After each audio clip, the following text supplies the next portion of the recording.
پس از آنکه که معلوم شد ده‌ها سران کشورهای جهان و رئیس جمهوران سابق هدف نرم افزار جاسوسی اسرائیلی پگاسوس شدند، تأثیر تحقیقات ژورنالیستی بین‌المللی عمیق‌تر می شود.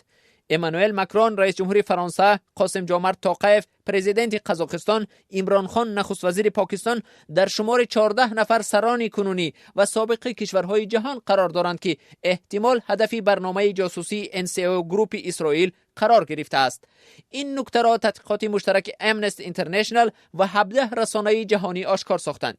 سیریل رامافوسا رئیس جمهوری آفریقای جنوبی، برهم صالح از عراق و شاهی مراکش محمدی 6 در فهرست شخصانی هدف جاسوسی قرار گرفتند. رقمی تلفن‌های سران کشورهای جهان در میان 50,000 رقم‌های تلفنی پیدا شدند که باور می‌رود مشتریان شرکت NSO گروپ اسرائیل از سال 2016 این جانب به آنها توجه داشتند. مخزن معلومات عبارت از 50,000 رقم تلفن را شخصی نامعلوم به سازمان امنستی اینترنشنال و تشکیلات غیر تجارتی فوربیدن ستوریز فاش کرد. این سازمان ها در نوبت خود معلومات را بر رسانه های جهانی در میان گذاشتند که روز 18 ایول تحقیقات مشترک خود را نشر نمودند.